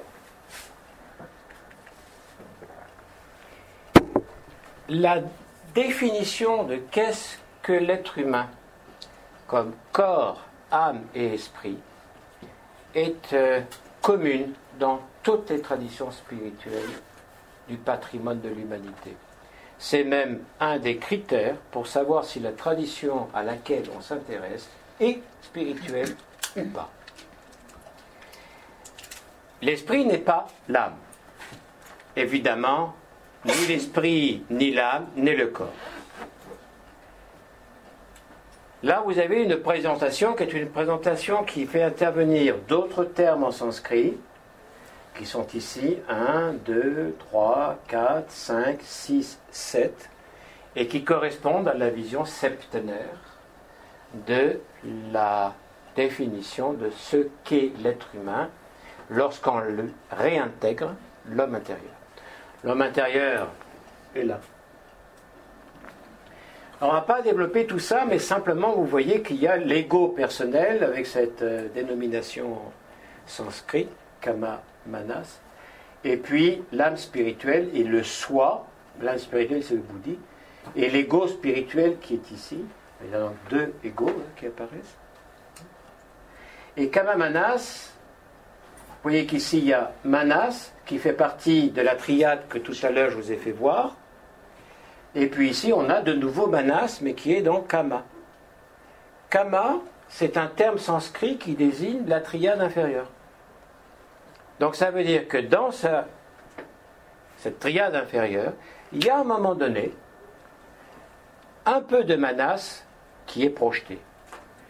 Comment est-ce que ça se passe? Ah, alors un petit coup de pub, hop, c'est la prochaine conférence. Okay, c'est le titre de quoi la prochaine conférence? Je ne me rappelle pas du titre. On a le titre. L'être humain, origine et évolution. L'être humain, origine et son évolution. Alors là, c'est certain qu'on ne va pas commencer à parler de comment est-ce que de l'asticot primordial biologique ou de la larve, on arrive au corps biologique qui est le nôtre. Parce qu'on a beaucoup d'éléments. Donc on est très très documenté sur ça. Non, ce qui va nous intéresser, c'est la naissance de l'homme et son évolution spirituelle. Dans l'enseignement et la perspective de Madame Blavatsky. C'est fondamental, on a besoin d'une anthropogénèse. Sinon on est perdu. Il faut qu'on sache par quelle voie il nous est possible d'aller d'un point A à un point B. Hein? On s'en verra la prochaine fois. Donc voilà pour faire la distinction. Alors moi j'ai pris une petite figure là. Vous voyez, ça c'est cette magnifique pièce qui est une reproduction égyptienne. Une pièce égyptienne. Très belle. Très lourde aussi. Voilà, très belle. Et qui est la production de notre atelier de reproduction. Ça s'est fait ici, ça. Et en plus, sac, ça se démonte. Il y en a un, sac. 3 pièces en une, 3 en une pour le même prix. Ouais, il faut y réfléchir à 2 fois. Hein. Bon, ça, c'est le socle. La notion, parce que tout ceci, c'est du symbole. Hein. La notion de socle, la notion de trône, la notion de siège. Par exemple, une cathédrale, c'est un siège. C'est un siège pour que quelque chose puisse s'asseoir dessus. Quand vous regardez dans le symbolisme des civilisations, les représentations des déités ou des dieux sont bien souvent représentées avec un support. Alors ça peut être l'animal, qui est comme le véhicule par lequel ce dieu ou ce sage se déplace. Mais ça veut surtout dire qu'il y a un socle vivant, physique, vital et sensible, physique, sensoriel et sensible, et qui peut obéir, donc il y a une dimension mentale, pour pouvoir s'asseoir et agir. Parce que les dieux ne sont pas simplement là pour s'asseoir, dans les représentations symboliques. Ils ne sont pas là parce qu'ils sont fatigués, ils ont besoin de s'asseoir, fumer une petite cigarette, prendre un petit Coca-Cola, et puis continuer leur démarche. Hein? Ils s'assoient pour rayonner, pour que ce qu'ils représentent puisse se canaliser à l'intérieur du monde dans lequel nous vivons. Bon. Pour ça, une cathédrale, ce n'est pas une fin en soi, c'est un intermédiaire. Alors, donc là, on a le socle. Alors, le socle, c'est ici. C'est ce tout-là. Donc, non, la spiritualité se préoccupe du corps. Il faut soigner son corps. Il ne faut pas faire le culte du corps, mais il faut soigner son corps. Parce que c'est le véhicule. C'est par cela que l'on peut faire les choses. Une fois qu'on sort mort, on finit, plus de corps. Donc ça va être un peu difficile de faire des choses que l'on ne peut faire qu'avec des corps. Hein? Bon. Ensuite, on a ici. Alors, vous voyez, lui, c'est le singe cynocéphale, dit-on, comme ça qu'on l'appelle, et c'est une représentation d'un véhicule de Thoth, qui est une déité, divinité égyptienne, Thoth, qui va, dans la symbolique grecque, devenir Hermès, et dans la symbolique romaine, Mercure, avec des pertes à chaque fois, mais quand même. C'est-à-dire, représentant comme le mental philosophique. Hein. Pour ça, c'est le mental philosophique qui peut se relier à la sagesse. Donc lui, il est là. Il est l'intermédiaire. Donc en fait, on devrait le mettre là, comme ça. Vous voyez avec l'ombre là? C'est-à-dire que ceci est dans le monde de l'âme et ça est dans le monde de l'esprit. Il représente le véhicule de la lumière, de la sagesse. Pour ça, c'est un singe. Mais oui, pourquoi c'est un singe? Bon, pour plusieurs raisons, mais ils ont choisi cette symbolique-là parce qu'on va retrouver ça plus tard dans d'autres cultures où on va nous dire, tu sais, finalement, nous là, on est tous des singes. Pourquoi? Parce qu'on singe. On singe la publicité, on singe la mode, on singe l'opinion publique, on singe les écrits qui sont suffisamment puissants et collectifs pour nous convaincre que c'est bien, etc. Donc c'est une phrase d'alchimie. Mais puisque on singe, peut-être qu'il serait intelligent de temps en temps, et peut-être plus souvent que de temps en temps, de singer Dieu. Peut-être que c'est pas mal de singer la sagesse. C'est-à-dire d'avoir comme critère d'inspiration et d'illumination les valeurs fondamentales. Alors si tu singes un petit peu dans ta vie, mais bien, hein, comme un bon singe là, tu singes dans ta vie quelques vertus fondamentales, ça ne va pas te faire de mal, ni à toi, ni aux autres. Plutôt que de singer les pulsions les plus, disons... Et lui, bon ben il est là. C'est-à-dire qu'on pourrait dire que ça c'est corps, ça c'est âme, et ça c'est esprit. Et j'ai pris cet exemple-là, mais il y a bien d'autres cultures. C'est simplement pour dire, ben voilà, nous avons un patrimoine spirituel qui s'exprime dans un langage symbolique. Il faut en faire l'étude comparée. Et c'est ça qui va nous donner du combustible à notre propre quête et conquête. Bon, alors allons-y. Passons à la suivante. Voilà. Magnifique. Des beaux cercles. C'est moi qui les ai faits. Regardez comme ils sont parfaits. Et c'est même moi qui les ai peints. Évidemment, j'ai utilisé l'outil informatique. On n'est plus capable de peindre, de dessiner, d'utiliser les pinceaux, les porte-plumes, les outils. Bon. Je vais vous présenter rapidement, et puis un petit peu comme une séquence qui est une séquence allégorique, mais aussi qui relève un peu du symbole, comment est-ce que on fait la connexion, on opère la connexion avec l'être intérieur. L'être intérieur, là. Il est là. C'est-à-dire, si l'être intérieur est, il est dans son monde. Le problème, c'est que pour qu'il se manifeste ici, il faut passer par nous. C'est-à-dire, pour que se manifestent les valeurs, il ne suffit pas de les dire. Il ne suffit pas de dire, il faut la générosité, il faut la compassion, il faut l'amour, il faut le respect. Moi, je suis tout à fait d'accord avec ça. Pour ça, je ne fais rien, parce que je suis tout à fait d'accord. Qu'est-ce que tu veux que je fasse? Je suis d'accord. Les gens qui vont en agir, c'est ceux qui ne sont pas d'accord. Alors, il faut qu'ils agissent pour être d'accord. Tout ça sert à très peu de choses. Il faut que ça devienne opératif, opérationnel. Il faut que ça s'incarne. Il faut que les valeurs s'incarnent dans l'individu, s'incarnent dans la société, carne et la chair. Il faut que ça puisse se manifester.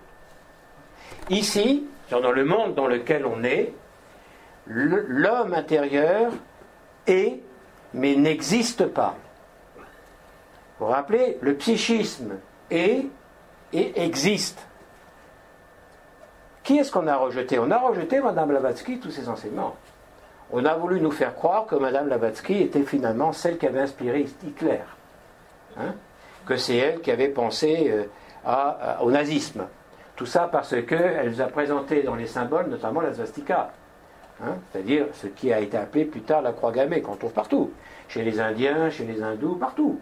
Vous allez au musée À Toronto, il y a des magnifiques pièces chinoises de Bouddha avec, là où il y a le cœur, une swastika.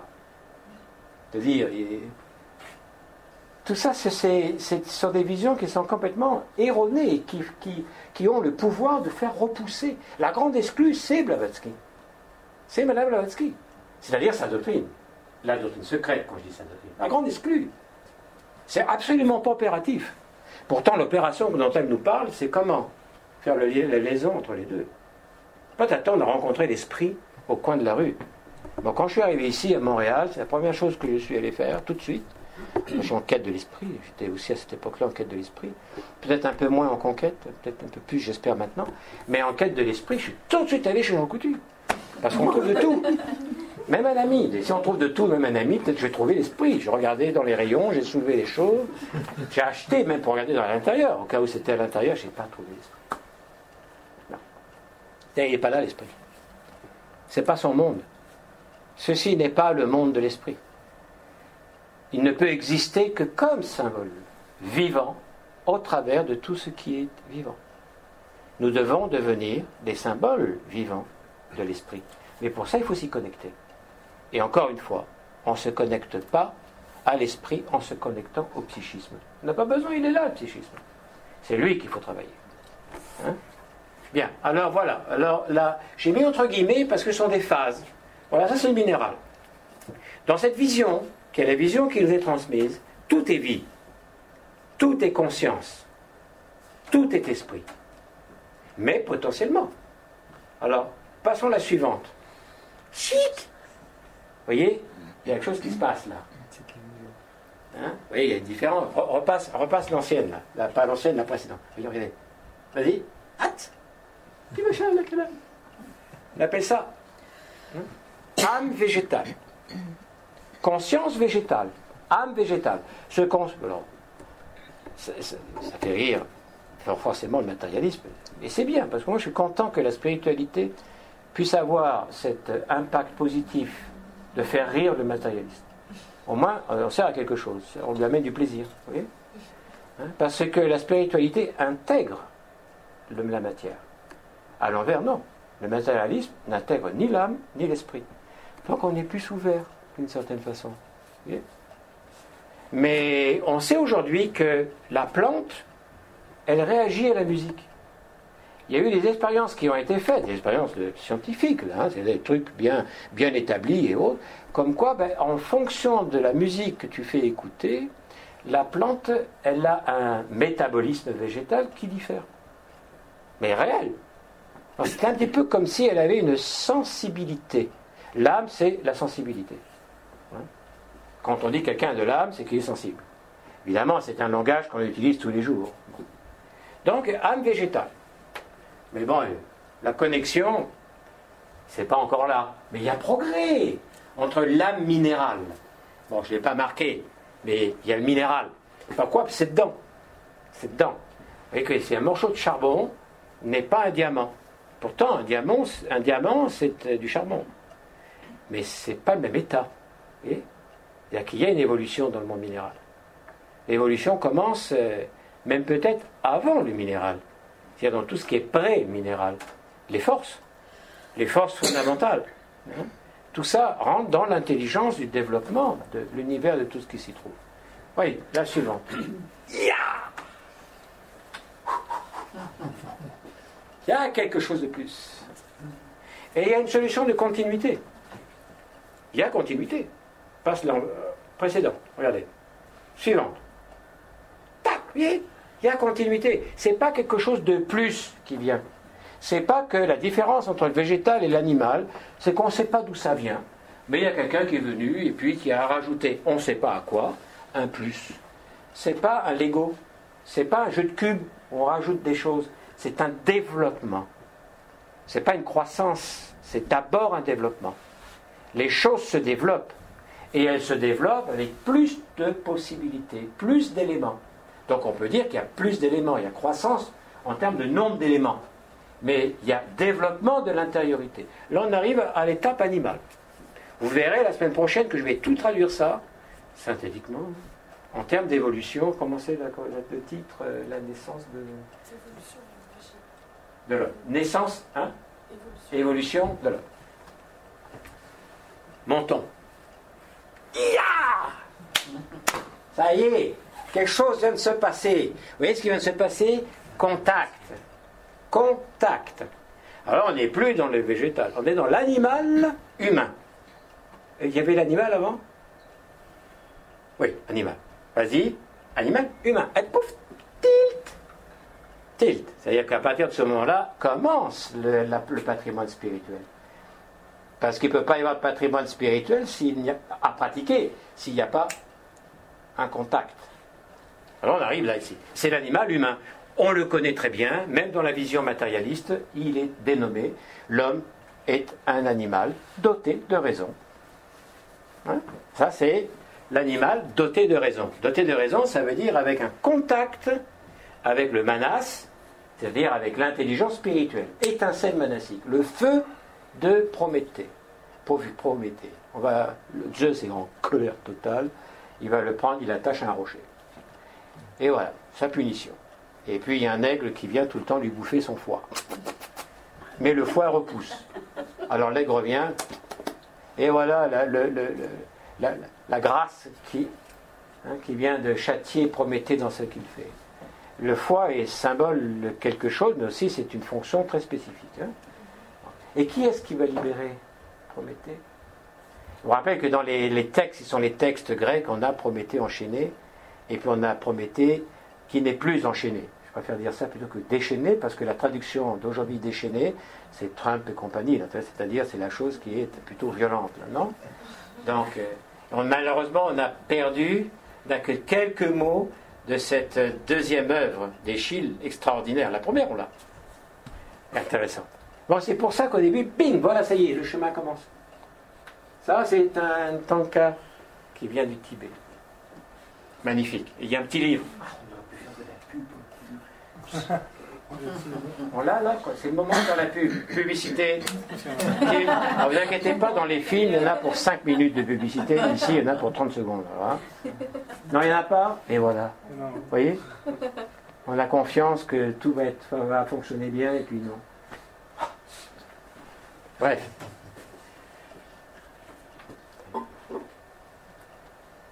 Allez. Ya! Encore mieux. Vous voyez la différence? Non, vous n'avez pas vu la différence. Va en arrière. Animal, humain, remonte. Humain, animal. Vous voyez la différence?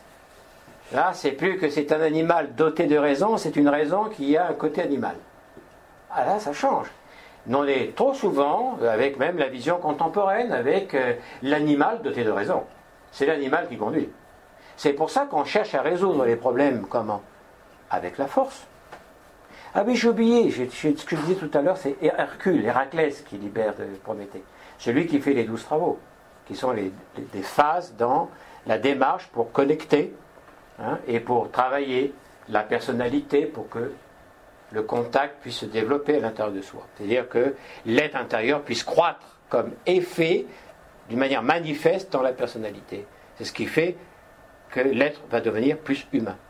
Bon, là non, là c'est la raison qui a un côté animal. Ça, c'est un travail qui reste encore à faire, semble-t-il, de nos jours. Parce qu'on cherche à résoudre les problèmes par la force, pas par l'intelligence. Ici, humain, animal, cherche à résoudre les problèmes et les conflits, les situations difficiles avec l'intelligence. Et je vous assure, et je ne pense pas que là je vais dire quelque chose qui vous surprenne, c'est que ce qui se passe dans la société moderne, ici comme ailleurs, ne démontre pas qu'on essaye de résoudre les choses par l'intelligence, mais bien par la force. La force. T'es pas content? Bang! On y va. Au nom de la liberté, de la démocratie, etc. On y va. Bang! J'ai un petit conflit avec quelqu'un, au lieu d'essayer, on s'assoit, on discute, attends, peut-être que, buvons un petit verre de vin, discutons, et voyons si on a la possibilité de résoudre ça, utilisant l'intelligence. Non, alors, en cours. Je t'emmène en cours. Voilà. C'est-à-dire que la chose va être résolue par une force extérieure, même si dans ce cas-là, c'est une force qui est basée sur la légalité, sur la jurisprudence, sur les codes et autres. Bon. Et non, là, ça y est. Pour ça, je vous ai mis aussi ici. Parce que tout ça nous amène dans une symbolique qui est la symbolique de la balance. dans lequel il y a la triade inférieure et la triade supérieure. Là, maintenant, il y a une balance. La balance fait la jonction. La balance, c'est le symbole du monde intermédiaire. Hein? Voilà. Alors ça veut dire qu'il y a une situation d'égalité. Pas d'égalité vécue, mais de présence. Là, maintenant, nous sommes être extérieur et être intérieur. Nous avons les deux dimensions, à l'intérieur. Hein?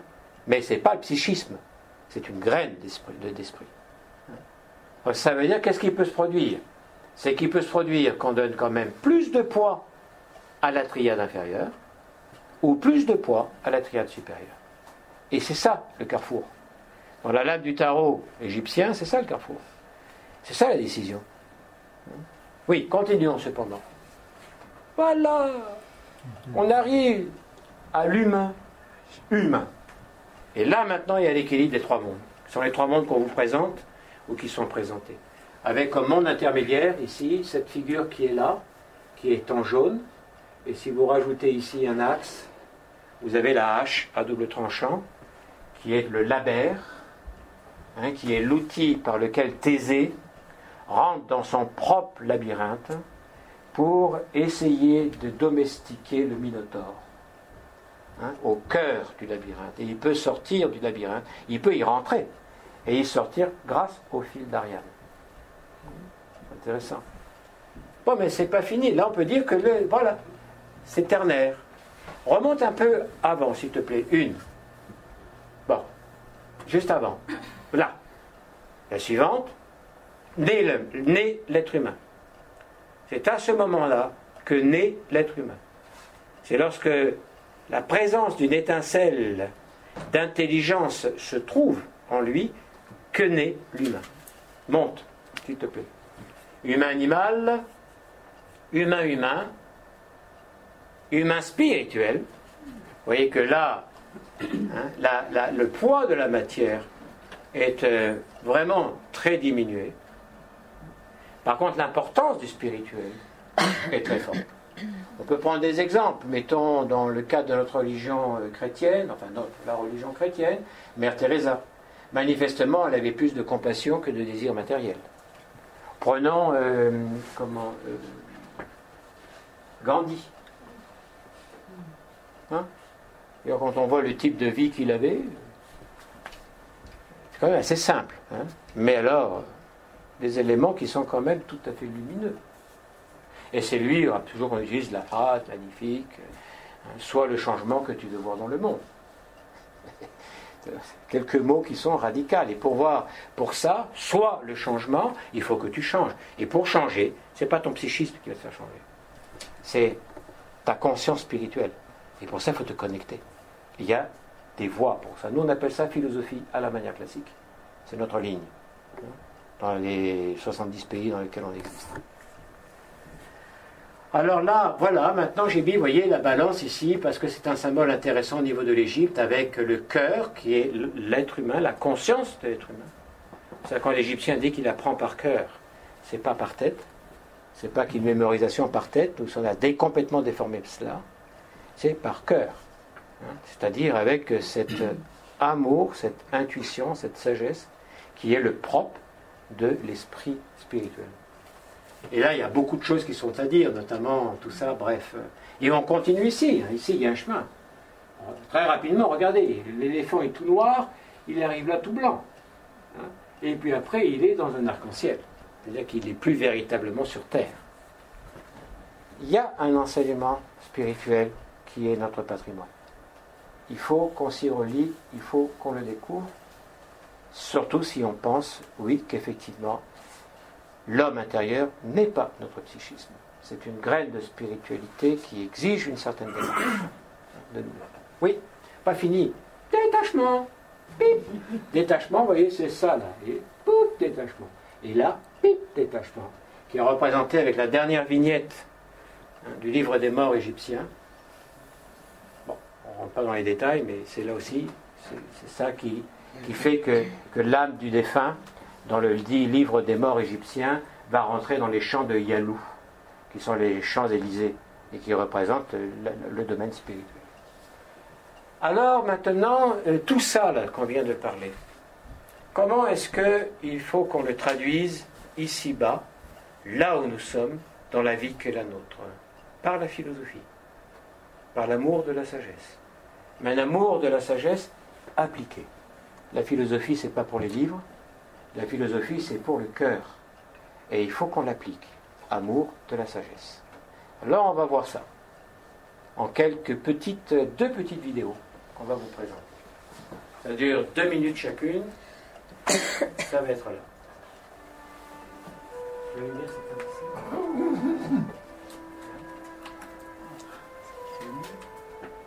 Le philosophe Socrate était célèbre pour ses questions sur l'essence des choses. Ces questions laissaient les gens perplexes. Un jour, le sage arrêta sur son chemin un jeune inconnu. « Où faut-il aller pour trouver de la farine et de l'huile » lui demanda-t-il. « Au marché » répondit instantanément le jeune homme. « Et si l'on cherche de la sagesse et de la vertu » Le jeune, déconcerté, ne sut que répondre. « Suis-moi, je te l'enseignerai » sourit Socrate.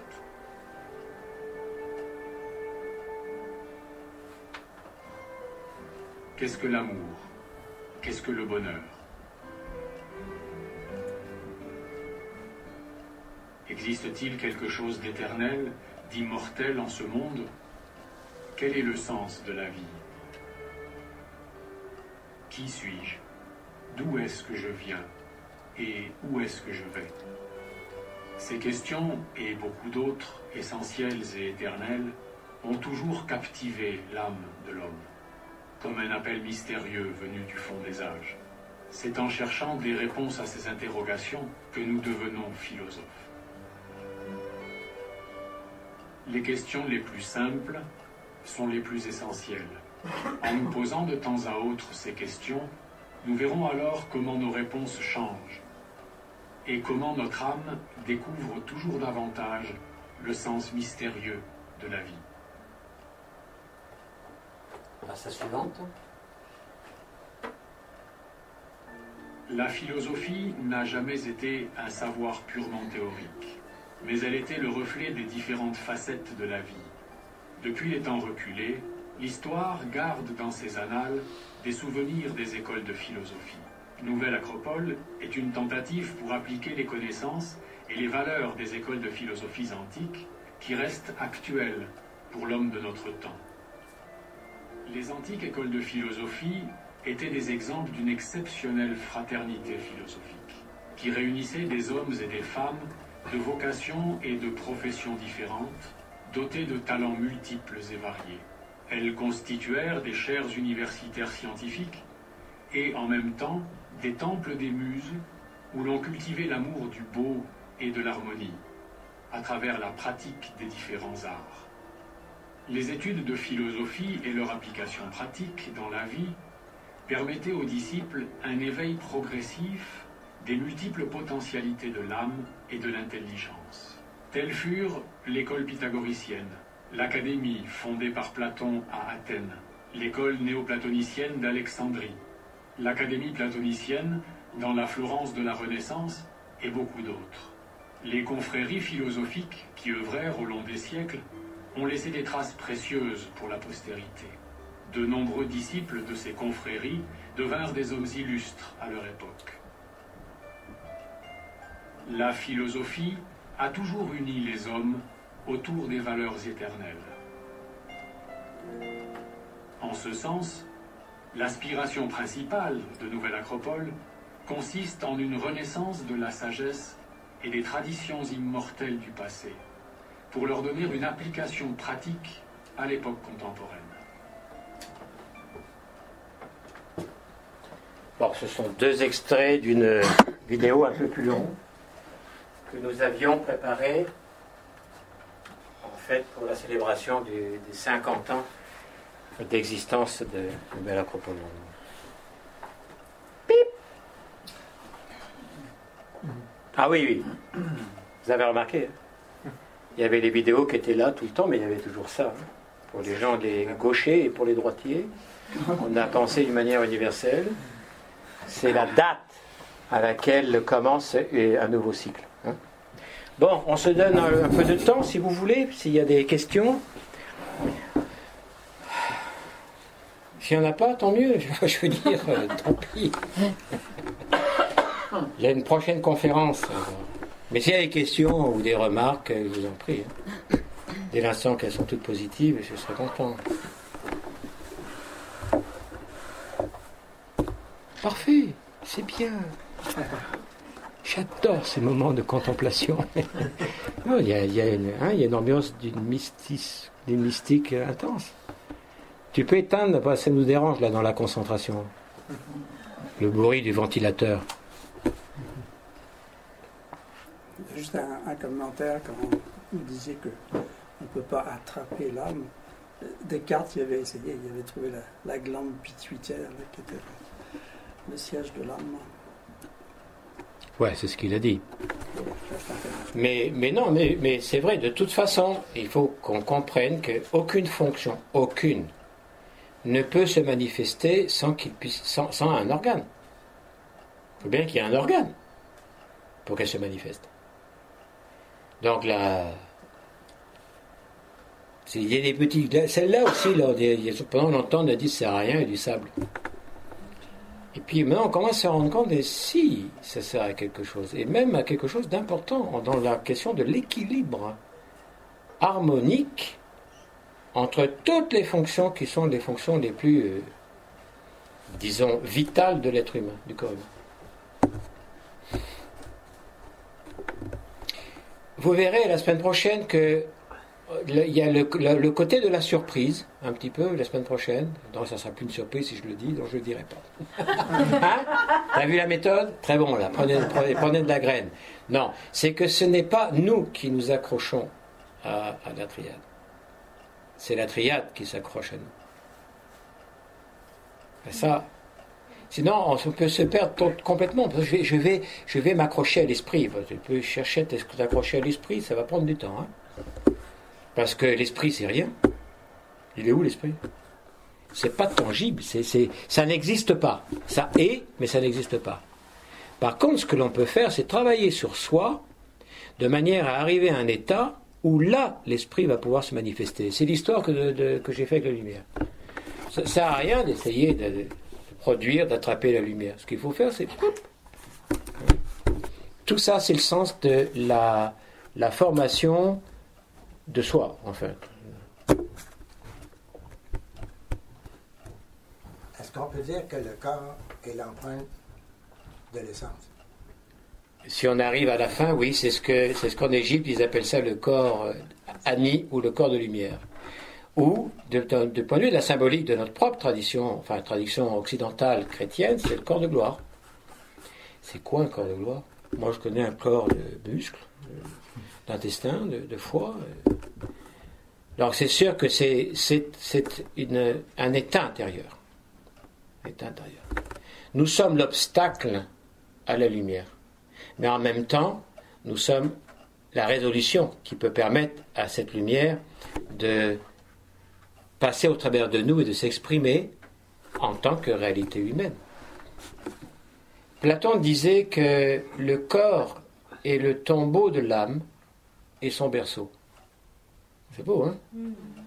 Donc, ça veut dire que d'un coup, tu peux pas penser que je vais me détacher du monde. Alors je me détache du monde. Alors j'ai plus vraiment de préoccupations de la politique, de la société, des problèmes contemporains. Je me retire du monde et puis avec ça, je vais atteindre une illumination. Oui,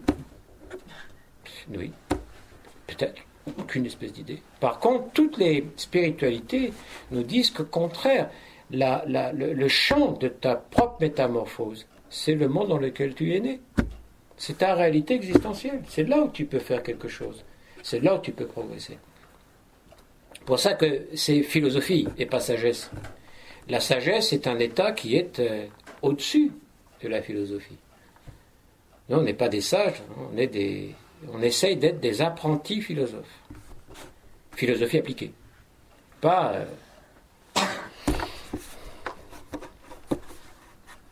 Justement, vous me le servez sur un plateau, vous parlez de philosophie appliquée.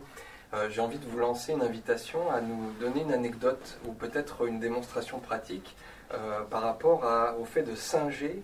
Vous avez dit singer quelques vertus fondamentales. En parlant du mental philosophique, vous, Denis, en ce qui vous concerne, comment vous singez certaines de vos propres vertus fondamentales? J'essaye. Vous essayez? Je suis passé...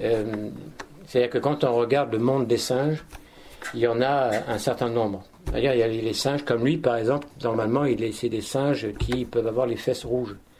C'est à peu près là où j'en suis maintenant. Je passe dans les singes à fesses rouges. Mais j'ai bon espoir d'aller vers le orang-outan, le gorille, etc. J'essaie de faire de mon mieux. Et je dois humblement reconnaître que j'arrive parfois à faire mieux. Mais que c'est lourd encore. C'est encore lourd.